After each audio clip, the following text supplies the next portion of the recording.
वो आज भी जिंदा है। जी हाँ, मैं बात कर रहा हूँ एक ऐसे चिरंजीवी के बारे में जिसको बहुत सारे लोगों ने देखने का दावा किया है। मैं बात कर रहा हूँ अश्वत्थामा की। मैं उसी अश्वत्थामा की बात कर रहा हूँ जिसका जिक्र हमें महाभारत के युद्ध में देखने को मिलता है। गुरु द्रोणाचार्य के बेटे अश्वत्थामा। क्या किया था उसने ऐसा जो वो आज भी धरती पर भटक रहा है? आइए जानते हैं पहले अश्वत्थामा के बारे में। अश्वत्थामा एक वीर योद्धा था। महाभारत में एक गलत चयन की वजह से उसने ही महाभारत के युद्ध का परिणाम कुछ और कर दिया था। उसी चीज से नाराज होकर भगवान श्री कृष्ण ने उसको एक ऐसा श्राप दिया जिसकी वजह से वो आज भी इस धरती पर भटक रहा है। अच्छा, महाभारत के युद्ध के खत्म होने के बाद पांडवों के पांचों पुत्र, उनका जीना तय था, पर इसी ही जीने के परिणाम को अश्वत्थामा ने बदल दिया उनकी हत्या करके। इसी से जब उसको संतुष्टि नहीं मिली तो उसने अभिमन्यु की पत्नी उत्तरा के गर्भ में ब्रह्मास्त्र भी छोड़ दिया। पर हाँ, कहा जाता है ना कि जिसका कोई नहीं उसके श्री कृष्ण है।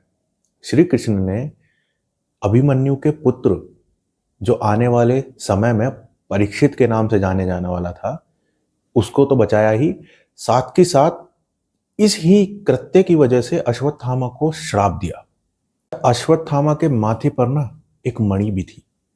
उस मणि का काम क्या था? वो मणि अश्वत्थामा को स्वस्थ बना के रखती थी और उसकी शक्तियां बढ़ाती रहती थी। ये मणि अश्वत्थामा के जन्म के साथ ही उसके माथे पर पैदा होने से ही आई हुई थी। अच्छा, श्री कृष्ण ने जब अश्वत्थामा को श्राप दिया तो वो मणि सबसे पहले निकाली। जब वो मणि निकाली गई तो जहां से माथे पर जहां से वो मणि निकाली उस जगह पर एक घाव बन गया। श्री कृष्ण ने अश्वत्थामा को श्राप दिया कि तू कलयुग के अंत तक ऐसे ही भटकता रहेगा जंगलों में। तेरे माथे पर जो ये निशान है, ये कोड़ की तरह चूना शुरू हो जाएगा। इसको, इस निशान को या इस घाव को कोई भी वैद्य या बोल सकते हैं कि डॉक्टर ठीक नहीं कर पाएगा। और ये कहानी थी अश्वत्थामा के चिरंजीवी बनने की। अच्छा, अश्वत्थामा को ना आज के कलयुग में लोगों ने देखने का दावा भी किया है।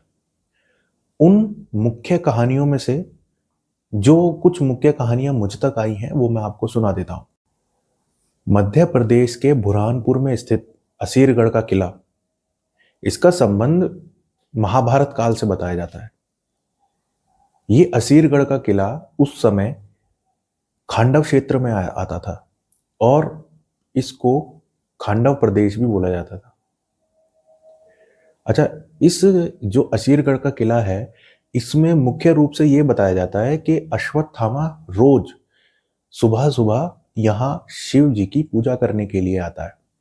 कहानी ये है कि जब भी इस मंदिर के सुबह कपाट खुलते हैं ना, तब इस मंदिर के शिवलिंग पर रोली, ताजे फूल और पूजा हुई मिलती है। बताया जाता है कि लोगों ने कई बार एक 10 फुट लंबे चौड़े इंसान को मंदिर के अंदर जाते हुए देखा है और पूजा करते हुए बाहर आते हुए भी देखा है। जो लोग इस किले में सुबह सुबह मंदिर में पूजा करने के लिए जाते थे, उन्होंने अश्वत्थामा को देखने का दावा भी किया है। आसपास के रहने वाले गांवों में बुजुर्गों ने यह तक बताया है कि अश्वत्थामा ने आकर के उनसे हल्दी और तेल मांगा अपने जख्म पर लगाने के लिए। और जिसने अश्वत्थामा को देखा है, बताया जाता है कि वो धीरे धीरे मानसिक तौर पर पागल होना शुरू हो गया। अश्वत्थामा से मिलने की पुष्टि हमारे महाराज पृथ्वीराज चौहान ने भी की है। चंद्रवर दाई ने अपनी किताब पृथ्वीराज चौहान यानी पृथ्वीराज रासो में ये बताया है कि पृथ्वीराज के जंगल में जाने के बाद उन्हें एक वृद्ध आदमी मिला, उन्हें एक बूढ़ा आदमी मिला जिसके माथे से कोढ़ जैसा कुछ चू रहा था। पृथ्वीराज ने उन बुजुर्ग आदमी से ये कहा कि मैं अपनी वैदिक विद्या से आपका ये कोढ़, आपका ये घाव भर दूंगा। पृथ्वीराज के कई असफल प्रयासों के बाद भी वो घाव भर नहीं पाया। तब पृथ्वीराज ने अपने हाथ जोड़े और नतमस्तक होते हुए उस बुजुर्ग आदमी से कहा कि मैं आपको पहचान गया, मैं पहचान गया कि आप अश्वत्थामा हैं और मुझे अपना परिचय देने का कृपा कीजिए। तब अश्वत्थामा ने खुश होकर उनको बताया कि हाँ, मैं अश्वत्थामा हूं, मैं ही वो अश्वत्थामा हूं जिसका जिक्र महाभारत के युद्ध में देखने को मिलता है। मैं ही हूं द्रोणपुत्र अश्वत्थामा। अश्वत्थामा ने उनसे वरदान मांगने को कहा। तब अश्वत्थामा ने पृथ्वीराज चौहान को शब्दभेदी बाण की विद्या सिखाई, वही शब्दभेदी बाण जो कि पृथ्वीराज चौहान ने मोहम्मद गौरी को मारने के लिए इस्तेमाल किया। तो दोस्तों, आज की कहानी यहीं तक। अगर आपको ऐसी और दिलचस्प कहानी सुननी है तो प्लीज सब्सक्राइब माय चैनल। अच्छी लगे मेरी वीडियो तो प्लीज लाइक, शेयर, और अगर आप मुझसे कुछ कहना चाहते हैं तो कमेंट बॉक्स खुला हुआ है, मुझे आपके कमेंट्स का इंतजार रहेगा। मुझे दीजिए इजाजत। मैं हूं आपका अपना कहानीबाज। नमस्कार।